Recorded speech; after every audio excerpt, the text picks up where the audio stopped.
was that?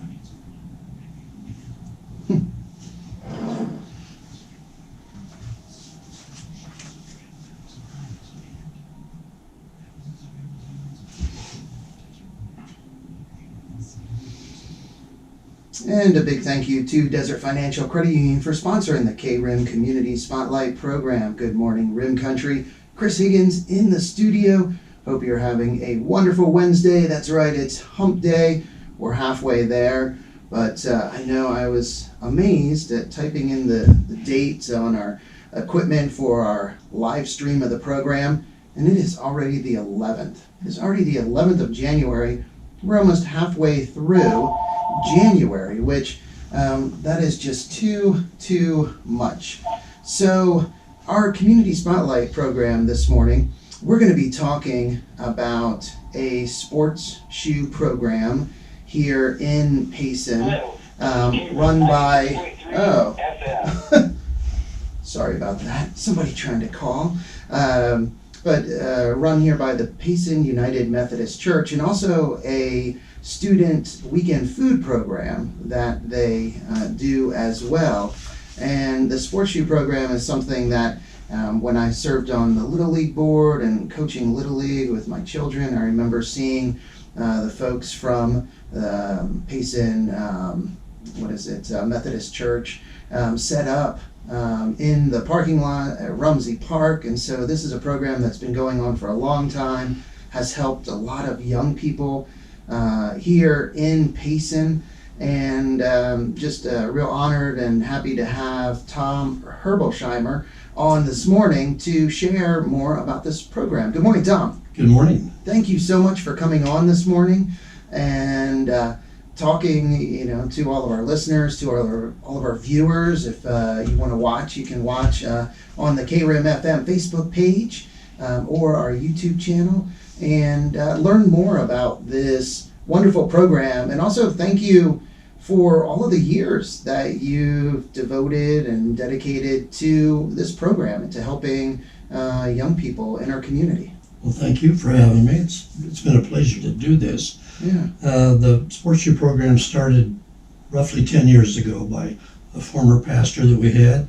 His son played soccer, and they discovered that there's a great need in this community for a lot of kids that can't afford to buy sports shoes. Mm-hmm. A good pair of soccer shoes probably runs you $45. Well, they, I believe, canvassed the thrift stores and started gathering shoes, and we've created the program to where we give away free shoes. Most of them are used, and the program is sustained by people turning in their shoes when the kids outgrow them. And we clean them, sanitize them, and hand them out. There's no obligation for anybody to, you don't have to turn in a pair of shoes in order to get a pair of shoes. So, and it doesn't matter what your economic status is, anybody can get the shoes. The kids will outgrow them during the season if they hit a growth spurt. So Yeah. It's exciting to be able to give the kids, the young kids especially, their first pair of cleats, and they get excited. It's a big deal for them. Mm-hmm. And so we currently go through a lot more soccer shoes. Mm-hmm. I have like 38 pairs of soccer shoes on hand right now, which isn't very many. Wow. We do a lot of the younger age kids because they're the ones that are trying out to begin with. And then they may or may not stay with it. And if parents need to turn in shoes, they can bring it to the United Methodist Church, which is at 4014 North Easy Street. It's behind Ace Hardware. And Monday through Friday between 8 and noon, the office is open. Also, when Parks and Rec is starting their soccer programs, we try to be at either Rumsey Park or Green Valley Park where they practice, depending on if the coaches notify us or not, where they're going to be. And we have banners that identify us. I take my old truck and I feed the shoes out of the back of our truck. and we provide shoes as they need them, and you know, the more shoes we can get, the more kids we can provide for. And so many sizes are needed, and it varies every year what the demand is. So you said you have like 38 pairs right now of the soccer cleats. Will you most likely distribute all of them, or is it, kind of season to season? It depends. It depends. It varies. It's hard to know what the demand's going to be. It changes every year. For some reason, a size 3 tends to, kids skip that. I don't know why when they grow, but we've got most of the shoes we like to hand out are the pre-kindergarten, kindergarten, first grade, second grade, that age level. And we also do shin guards. Okay. I think I have about 16 pairs of shin guards. And we do get funding from our church for to buy occasionally. I will usually go online with Academy Sports, and I'll buy shoes as necessary if we have the funds. And so any kind of donation, monetarily or shoes, is greatly appreciated. So if people wanted to donate money, or they have shoes, maybe their children haven't played in a while, they were stuffed in the back of the closet, they still have cleats that are in really good shape. Yes. What's the best way to contact you? They can call me Monday through Friday between, let's say, 9 and 5. My cell phone is 928-970-0160, and I can arrange to meet them and pick them up. Or they can bring them by the church Monday through Friday between 8 and noon. Again, 414 North Easy Street. The office is on the lower level on Easy Street, so bring them in, and we bag them up and clean them. We have volunteers from the church that clean them. We literally submerge them in bleach and soap and clean them and scrub them out and dry them, sanitize them, and provide new laces if need be. And so if you do turn them in, we'd ask that you do a light cleaning to make sure that chunks of mud and whatever are off. But we clean them up and try to make them look as good as possible. No, and also if parents, maybe they missed you out at the field, they didn't see you out there, can they also reach out to the United Methodist Church or call you? Yes. To see if you have shoes available for their children? That is correct. Okay. No, that is, again, such a great program, especially for families where they have a few children playing, because, wow, that can really add up the cost of shoes. Right. Many families have, they pass the shoes down to the younger siblings as they grow. And we do, depending on the older sizes, we do differentiate between girls' soccer shoes and boys. The boys will wear primarily black or blue shoes. Girls will wear whatever. They're not as picky. The boys don't want to wear the pink shoes, but but we'll take any kind of rubber cleated shoes. So the kids, we always tease them and tell them, to be really careful. These shoes are fast. So the kids get excited about it.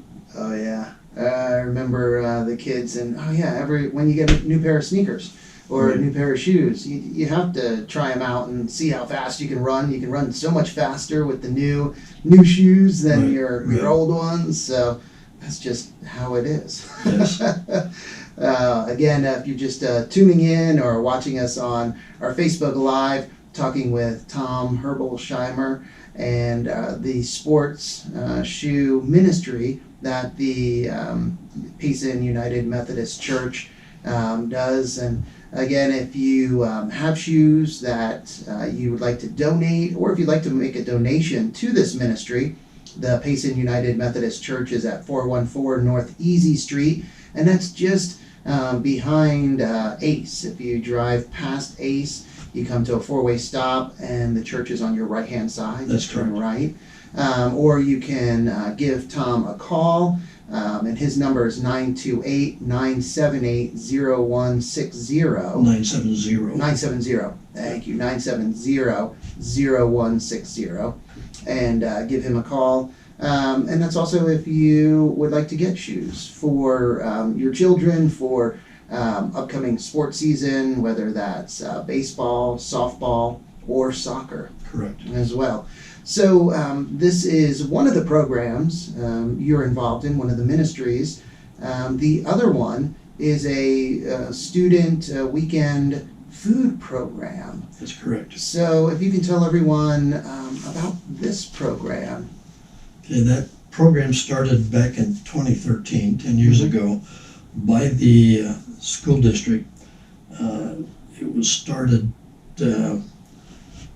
mainly to provide food for a lot of the homeless kids that existed, and a lot of the kids that were identified as being really needing assistance with food. It grew so fast that the school really couldn't handle it anymore, so our church ended up volunteering to spearhead it. And it's not just a church function, it's a community function. But we get funds donated to us from various churches, businesses, church members, anybody. They can, send a check to the Methodist Church and just make a check out to PUMC, Payson United Methodist Church, because we are a 501c3. And in the explanation part, make sure you identify that it's for, let's say, shoes or for the student weekend food program. Because on the food we spend, I think this last week, cost us about $4, a little over $4 a bag for food. We break down our food into 5 different categories of protein, pardon me while I look my nose, but protein, breakfast items, fruit, which is mainly applesauce, fruit cups, snacks, and then desserts. And the protein, we try to give them 4 or 5 items of protein, primarily mac and cheese. We even do Slim Jims because they're high protein. Kids like it. We get canned goods donated to us from the Church of Jesus Christ of Latter-day Saints.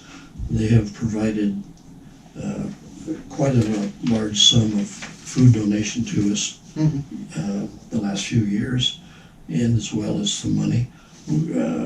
Community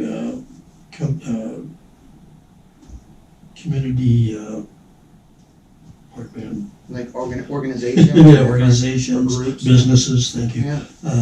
Have donated to us. Sometimes we have to go out and ask for it because there's so many charities in town that people need it. But the school tells us the number of students that they need to cover. We currently are doing 69 students, packing bags for that. We've done as high as 125 pre-COVID. Wow. Since COVID, things have changed quite a bit.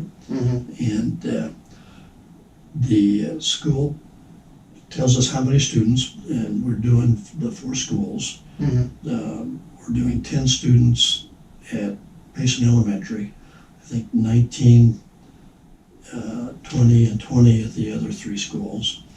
So, and that can change, as kids enroll or move, whatever. And they come over we pack on Tuesday afternoon.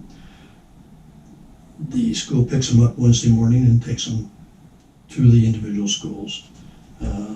Mary Jo is the food director, I believe, with the Unified School District, Mhm. and she coordinates with us. Mhm. And so we don't know anything about the students. It's confidential. The nurses and the teachers identify the students, and then through Mary Jo, they let us know how many students we need to pack for. Hmm. And I buy the food usually from Sam's Club. Our church has a Sam's Club membership, Sam's Club Plus, and so we get free delivery. But I have it delivered to my house and then put it in my truck directly from the FedEx truck and take it to the church, and then we store it there, and then we pack it every week. When the holidays come up and the kids are going to be on break, we'll do what we call a double pack. We try to give them extra food and to last as long as they can. So it's a very rewarding thing to do, because the kids, I don't understand how you can study when you're hungry. It's and there's a lot of kids that aren't identified because they don't want to be. It's a stigma, and so the more we can help the kids, the better. But I think it's costing us $300 to $400 a week to pack for those kids. So again, a lot of people will donate to us at the end of a tax year because it's a 501c3. And again, anything can be sent to the church, and it's greatly appreciated. So if people want to donate, again, they can take that to the Payson United Methodist Church, and the address is 414 North Easy Street, just behind Ace Hardware, at the four-way stop there. Just turn right, you'll see the church. What if people want to help, volunteer their time? Is there an opportunity for that? Yes, contact the church or myself, and we don't want to have too many people when we pack because we get in each other's way. We actually had a retired teacher that came yesterday that helped us, and so we get several people from the community. Most of our packers come from our church members, but anybody can help. And again, if somebody wants to know what items we use, they can call me and I can give them a list of specific items, because we don't pack fresh foods or anything like that. It's got to be prepackaged foods. And so there's some things we can do and some things we can't provide. Again, with the canned goods that we do soup and stuff from the Church of Jesus Christ of Latter-day Saints, and we assume that the kids have access to a kitchen. Some may not, but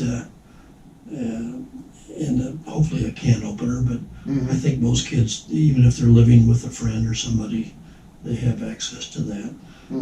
I believe there could be multiple kids in a family getting bags, and I'm sure we're feeding more than just the kids. We're probably helping to feed the families as well, but that's beyond our control. And as long as we can provide food for them, that's great.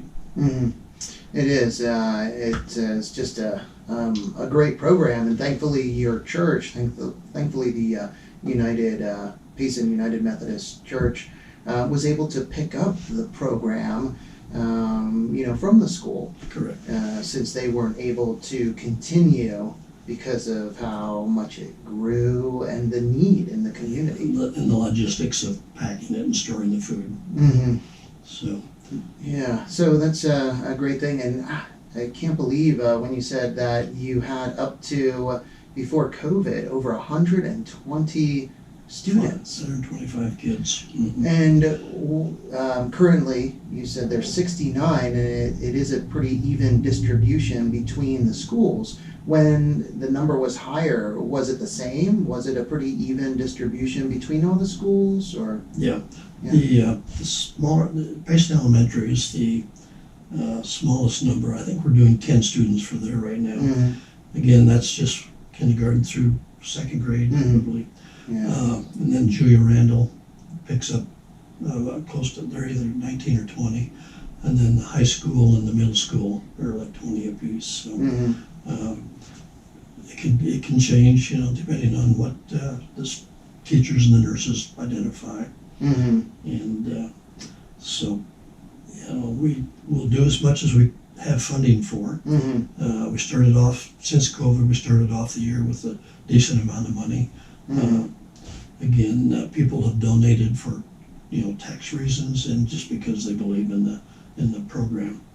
And so it's something that we need to do and keep going. And so funding is critical, especially buying food. As everybody knows, food is getting more and more expensive. Oh, yes. I know I going to the store now and thinking back to, we have 8 children, and when all of them were in the house, food costs thankfully were not anything like they are now. So I was thinking about families, larger families, and the cost of food, how it must be just crazy. It's crazy. Yeah. And, it's just something that, you don't want to see anybody go hungry. No, and there are so many programs in town, so many places between churches in town, food pantries, different organizations that help. Just had not too long ago Chuck Proudfoot in, and he's been working for years with one of the food pantries in town, the food bank, and the food drive that they currently have going on. And I know there's boxes out in different businesses around town. One of them, I believe, Payson Wireless, Sawmill Theater, and there's some other businesses as well that have food drive boxes. And it's great to see in our community so many different organizations, churches, and groups, and so many people that care. And that are doing something about it, that they're actively working towards helping people, whether it's students or families, the elderly, our senior program, Meals on Wheels. There's just so many wonderful, caring people in our community that are involved with helping others. Absolutely. We found that Payson is a very giving and very concerned community. A lot of retired people, but they're still willing to give, and that's great. And we understand there's many options that you can give to. We're just one of many. Yes, that is so true. And volunteers, you see so many people that are volunteering their time.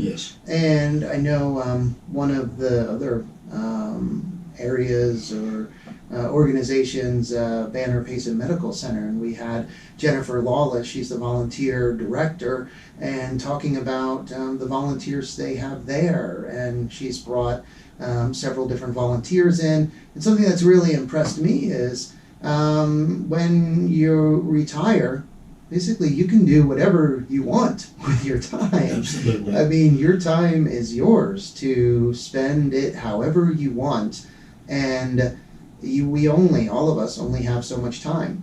And the amount of people that give of their time to others in this community, it's a real testimony to the people we have. In Payson, if you're bored, you haven't walked out your front door. You can volunteer for many organizations. Yeah, really, it just depends on your likes, what you enjoy doing, what you're passionate about, what you believe in, what you think is just a very worthy cause. And there's so many great, worthy causes that you can support or get involved in town. And these are just 2 of them, 2 programs. Again, the Sports Shoe Ministry and also the Student Weekend Food Program, both run out of the Payson United Methodist Church. But again, so many people involved in these programs, other churches, people from all over the community that help out to keep the programs going. So, Absolutely. so again, if you want to make a donation for either of these programs, you have shoes, you would like to donate money, your time, you would like to help out, you can contact the Payson United Methodist Church, and they're located at 414 North Easy Street, and that is behind Ace, or you can give them a call as well. And that number is 928-474-0485. Okay, or you can contact Tom, and that's Tom Herbolsheimer, and his number is 978-970. It's not 928. 928. No. Golly, why I'm having 928-970-0160. There you go. And that is Tom's number. Wow, the 928-978. Oh my gosh, and I guess most people that if they've been in Payson for a while, they know the 928 area code and the 970 cell phone number. But I know there are so many people that are moving to Payson, to the area, and hopefully people that we have moving in have the same desire to want to help the community, be a part of the community, and that volunteerism that we see in Payson. Hopefully it continues. Yes. So thank you again, Tom, for coming on today and sharing. It's my pleasure. Thank you for having me. Oh, you're very, very welcome. And I just wanted to, give a shout out to Rick Hinkie, because that's how we were put together through an event that Rick did, where it's Hometown Heroes, and recognizing hometown heroes are volunteers. The volunteers that we have in our community that volunteer in, all the different organizations. And it was a wonderful event that was held at the Payson United Methodist Church at the end of last year, just to recognize the volunteers and the different nonprofit organizations, and also to get them together to hopefully network and make each of them aware of the different programs that are out there, so they could work together, and collaborate in the future. So that's an event that hopefully will happen again this year. So we'll be happy to have Rick on to talk about that some more, and as it gets closer. And also, I know he highlights hometown heroes, volunteers in the Payson Roundup. So we were talking about him getting on the radio possibly, and once a month, every few months, just highlighting some of those volunteers and the organizations they volunteer with. Absolutely. So, all right. Well, thank you again, Tom. Thank you, everyone, for listening and watching this morning. Hope you have a great rest of your day, and also a big thank you to Desert Financial Credit Union for sponsoring our Community Spotlight program. Time to get back to the music with some U2, Alice in Chains, The Laws, Rod Stewart, and more. But first, let's get a quick update from the National Weather Service. Today's KRIM weather forecast for Payson and surrounding areas. All right. Yes, there we go. All right. I'm not used to doing this. Guys.